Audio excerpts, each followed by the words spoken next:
Welcome to Let's Talk Bayfront, a lunchtime chat about the transportation projects happening along the Bayfront Parkway in the city of Erie. I'm your host, Jill Harry, Press Officer and Community Relations Coordinator for the Pennsylvania Department of Transportation's Northwest Region. The Central Bayfront Parkway project has a lot of components. The aim of the project is to increase connectivity between the city and the waterfront, while also increasing safety for pedestrians and cyclists. To accomplish this, 3 intersections are being reconstructed, including roundabouts at Sassafras Street Extension and Holland Street, and a grade-separated intersection at State Street. But the project is so much more. It also includes completing missing links in the multi-use trail on the waterfront side of the parkway, relocating utilities underground, and of course the construction of the new pedestrian bridge over the Bayfront at Holland Street. Construction on the project started in 2023, predominantly at the Sassafras Street extension, but it also included utility relocations throughout the work area. Earlier this year, the design and construction teams came together to develop an updated plan for accomplishing this large-scale project in the most timely manner. This meant closing a portion of the Bayfront Parkway surrounding the State Street intersection. Today, members of our construction team are with us to discuss what has been happening on the Bayfront since that closure went into place. But before we dive into that discussion, a reminder for those listening live, you can submit questions throughout the program by using the Q&A chat feature at the top of your screen. As time allows, we'll get to as many of those questions on today's topics as we can. Also, if you're looking for information on the project, you can find it online anytime at penndot.pa.gov/Bayfront Parkway Project. And with that, I welcome Doug, Justin, and Rebecca to the program. If the three of you could just take a few moments to introduce yourselves to the listeners so they understand your connection to the project.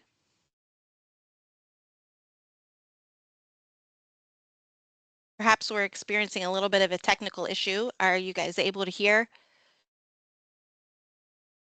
Yeah, you're back now, Jill. Okay, sorry about that. I'm not sure when we might have cut out, but we'll just go ahead and I'll just start with, again, welcome Doug, Justin, and Rebecca. If you guys just want to take a moment to introduce yourselves to anyone that's listening. I'm Rebecca Olesnanik. I'm an assistant inspector in charge out here on the Bayfront project. Doug Fry, I'm the assistant construction engineer for the project. And I'm Justin Baker, I guess the senior project engineer on the project. Well, welcome everybody. Again, I'm not sure if maybe some of the introduction might have got lost during the technical portion, but we're going to talk today about what's been happening down at the Bayfront since the closure. So before we get to what's happening now, let's take a step back and talk about the closure itself. Started on September 2nd. How did that go? Well, let's first talk about the difference between the Bayfront Parkway and the waterfront along the Bayfront. The roadway is the Bayfront Parkway, which is closed, but the businesses that are along the waterfront are still open and accessible, and that's going to continue throughout this whole Bayfront Parkway closure. We just wanted to take a moment to acknowledge that so that you can go there by vehicle, foot, transit, and by bike. As far as the closure, it started at 4 a.m. on September 2nd. Started with flipping all the signs. The road closed were first ones flipped and then slowly went out, and all the signs that you see along our detour were flipped so that we could have everything properly noted as the public got to head into the city that morning. With that, all the press release that we did prior to the closure, we believe it did help encourage motorists to use the detour route or alternative route. Had a couple of hiccups with pedestrians coming onto our closed construction site, but we kept turning them away, and I think in the additional press release helped make sure that everybody got figuring out how to get down to the Bayfront waterfront area pretty easily. Otherwise, we've been hitting the ground running since September 2nd, and by the end of September 3rd, some of the O beams from the old CSX tunnel were removed. And some of the things that we did was working with the city in order to anticipate the traffic on 12th Street corridor to adjust the signal timing so that when the detour would start, that we were prepped for the additional traffic. And that has been ongoing ever since the closure. We've actually found that during the peak times in the AM and the PM, that traffic actually was reduced in time-wise and was slightly faster. And we do acknowledge that not everybody's taking our posted detour, but we are still continuously working with the City of Erie traffic unit to make sure that anything that needs done on the 12th Street corridor can be addressed. Okay, so you mentioned the detour here a little bit already. So just, I guess, as another kind of reminder to folks, what is the official detour? Like, how do vehicles get down to the businesses and things down on the Bayfront, and how do people get across the Bayfront if they're a pedestrian? So motorists can follow the posted detour for Bayfront, which uses 12th Street and Green Garden Boulevard. Front Street is fully open for people coming to the waterfront businesses or attractions. And from the city, motorists who are heading down State Street should detour across East 3rd Street to Holland to get to the waterfront businesses. Can follow the same posted detour from State Street, taking East 3rd and Holland to East Front Street. An alternative route is using the sidewalk on Sassafras Street ramp and crossing the Bayfront Parkway at the light by Erie Waterworks, and then following the bike path to the Sassafras Street extension. It's a longer route for some, and for others, it's a little bit quicker. On the topic of pedestrians, drivers on Front Street need to be aware of the high volume of people crossing in various locations. So please, I just want to reemphasize to please go slowly through that area. Watch for people crossing the street and always yield for anybody in a crosswalk. So if people follow the Facebook group here for the project, they might have seen a few videos and showing the work the first few days of the closure. It looks to me like the contractor really hit the ground running. Like, that's what you can see there in those videos. So, you know, what kind of work happened there? Yeah, so the time-lapse videos were updated from the first 2 weeks of the work. The contractor really want to take advantage of the warm weather while we have it. They've been working long hours. They've been working, Monday through Friday, and also been working on Saturdays just to get ahead as much as possible before the weather turns on us. And since then, since those first few weeks that you see in the video, what kind of work have you guys been doing? So as seen in the time-lapse video, the full demolition of the old CSS structure has been completed. And additionally, as anyone driving by can see, what used to be the Bayfront Parkway at State Street and all the way over to Holland is completely gone. We've removed over 30,000 yards of material to prepare for our reconstruction. We're now moving into work on constructing the foundations for the East Ramp Bridge, which will be used to get traffic up to State Street. We're also drilling and installing piles for the bridge walls and ramp piers. We're continuing the roadway work on the west end of the project. Our goal with that is to have that in its final condition before winter, so that motorists will have an easier and more efficient means of getting into and coming out of the project on the west end. And then back over to the east side at Holland and east of there, work continues for the major underground utility relocations, including some offline preparatory work for future operations, specifically for the pedestrian bridge that's going to be going in down there. Okay, so you got work at State Street, you got work at Sassafras, you got work at Holland. That sounds like a lot of work going on. So just ballpark it for us. Like, how many work crews do you have down there on any particular day? So it kind of does depend on the day. It can depend on the weather as well, but most days we have between 6 and 9 crews. Multiple crews are continuing to work on the demolition and excavation, and several other have begun the reconstruction operations. So That translates into, I'm going to guess, 30, 40 people actively working down there? Yeah, crew sizes are varied, but yeah, roughly 30 to 40 people working Monday through Friday. We have an additional roughly 10 to 20 people you've seen working on Saturdays as weather permits. We expect this number to grow substantially starting next week as the more labor intensive aspects get underway. To date, we've seen really primarily heavy equipment operating. You're going to start to see a lot more carpenters and laborers get into the more, hands-on aspects of the project. So lots of work already happening, even more work in the next few weeks when those videos, if we grab some more time lapse, will really show a lot of people moving around. I know there was a time when there was like 9 excavators down there at once or something in that ballpark. So is that what you're saying? It's gonna shift more from seeing a lot of work, like that type of work, to a lot of people moving about. Yeah, so I mean, you're still going to see a lot of excavators. You're going to see drill rigs that look pretty similar to excavators, and you're going to continue to see cranes and crane riggings go up. So the difference is, from demolition and removal, it's strictly the machines working. Whereas when we get into the actual construction phase, you have, you have you have the need for hands and boots on the ground, so to speak, in order to accomplish that and to tie all the steel, to set all the panels and do all the things that need to happen. Interesting. Well, if you couldn't tell from those questions, I'm not an engineer. So I'm going to ask this question from that point of view.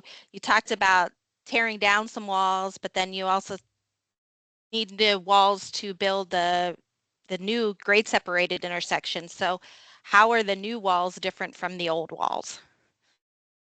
Well, I mean, yeah, we need new walls, but basically the old walls are in the wrong location with the additional lanes going under the intersection.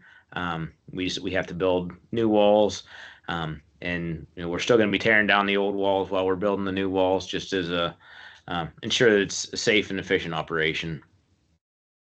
Basically, they're just not in the right place. Gotcha. So looking forward, what what other kind of work, or what kind of work are you going to be doing down there? So the demolition and excavation are sort of petering off for a bit. And what you'll really start to see is foundations will be starting to get completed for the new structures, and people driving by will start to notice us heading up instead of heading down, I suppose. Major work for the northern half of the State Street Bridge and major work for the eastern ramp to State Street will be well underway. And then continuing on, we're going to be drilling for the wall that Doug just alluded to that runs from more or less State Street down almost the whole way to Sassafras Street. That'll be the primary wall that essentially holds the bluff back so that we can expand our footprint large enough to handle the new design.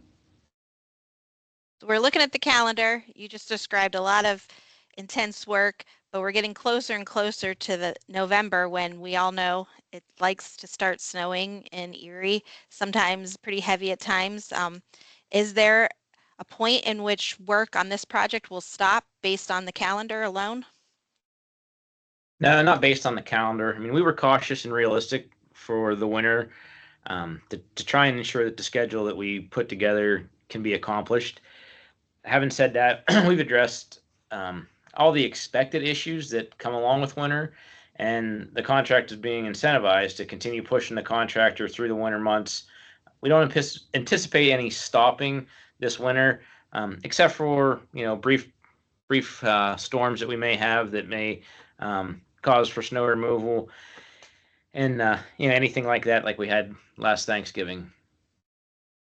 So if you're not going to intentionally stop work for the winter, how do you determine when you can work during those winter months? Well, I mean, most of the work that we're doing, I mean, it can be done. The production is reduced, because it's not as efficient. Just for example, we can still pour concrete, but we have to insulate our formwork, and we also a lot of times have to heat so the concrete cures properly. Barring any catastrophic events, we're going to continue to push through. That's the department's expectation, and the contractor as well. So it sounds like winter work, all the work really taking a lot of partnerships to get through this project because it's so large. Like, can you maybe expand on that a little bit about the partnerships that are in place here to keep a project with this many things happening at the same time, moving forward in a coordinated manner? Yeah, so the prime contractor is unique in this project, at least for our area. It's actually a joint venture between Bremen and Trumbull Corp. Underneath them, there's 39 subcontractors on the project, and they vary from manufacturers, trucking firms, designers, painters, landscapers, pavers, etc. We have utilities involved heavily in this project, from Penelec, Verizon, and VNet, National Fuel, Erie Waterworks, Erie Sewer, the City of Erie, and Charter Communications. I mean, basically, if you think of the utility, we work with them. The consultants on the project are Urban Engineers, KJ Consulting and Environmental Services, and Stantec Consulting Services, as well as Michael Baker International.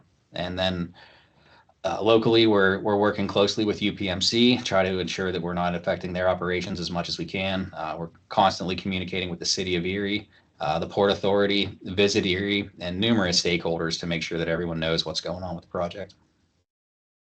Okay, you just listed like a ton of things, and I couldn't even keep up if I wanted to write them all down. So my next question is, who is tasked with actually doing all that coordination? Because that is a lot of groups to try to manage and keep track of. So it's a team effort really to coordinate. Myself, Jill, Rebecca, Doug, we all do a lot of coordinating with the businesses and the public. The Bremen Trumbull joint venture does most of the project level coordination with utilities and their subcontractors, while PennDOT handles higher level planning and communications. But I mean, communication really is key to the successful project. And though there are a lot of entities involved, everyone is really working towards the same goal of getting this project completed. So, I mean, in a sense, we're all trying to help each other. Well, that is the Well, end of my questions, but I do have a few that were submitted here, so we'll just dive into those. The first is about something we spoke about near the beginning here of our conversation about, for lack of better terminology, we'll call it the Skycam video and the picture that we've posted on the Facebook group and on the project web page. Is there a live feed available for that camera? No, there's not a live feed for the camera available. Basically, the videos that we have posted are just a bunch of pictures that got pushed together to make a time lapse of the work going on. However, there are two different SAG cams from the news networks up here in Erie County, through Erie's News Now and Your Erie. I think I checked Your Erie before jumping on today, and they are actually looking live at our construction site currently. Okay, so not PennDOT provided, but there is some avenues out there if that's what folks are interested in. So good to know. The next question is more related to the pedestrian safety down along Front Street. As it says there, excuse me, let me read that again. Will the speed bumps stay all winter? When you had them at Sarah's, you took them up at that time. Is that what's going to happen along the Bayfront as well? Yes, it will happen. So we did repurpose the speed humps that were originally out, just leading into Presque Isle. We were able to take them and use them down here. They do come with the same limitations in that you cannot run plows across them. So they will be removed likely about the end of October, very early part of November. And then from that point all winter long, they will be gone. So I would just like to re-emphasize and re-stress to those listening that, you have to yield to pedestrians, and please keep speed slow through there. I mean, there's constantly kids crossing. There's lots of people that use the amenities down there, and it's just not a good place to be driving fast. So. All right, and the last question I think I will field myself. It says, will notes or highlights from this chat be made available? And the answer to that is a recording of this will be posted on the website once it's ready. Since we had a little bit of a technical issue at the beginning, we'll probably take some time to re-record that just to make sure that everyone gets the complete program, even those who might have been disconnected for a moment. So You can go there here in the next week or so. You'll be able to find it and you'll be able to listen to it as many times as you want. Should a question come up after you've listened to it and we're no longer live, you can still reach out to us at the website, or you can send us an email at bayfrontproject@pa.gov, and we can field your questions through there on a one-on-one basis. So thank you to Doug and Rebecca and Justin for taking time today to give us all an update on everything going on down there at the Bayfront. And if you haven't had a chance to see those pictures or the videos, really get in there and look at them, because you're going to be amazed at how quickly everything moved along once that closure went into place. And it's going to be exciting to see, as you guys mentioned, it build back up and that intersection take on a whole new look that it had before. So again, thank you for listening. Thank you to Stephanie for helping produce the show. And if you have any questions, you can reach out to us at bayfrontproject@pa.gov. Have a great afternoon.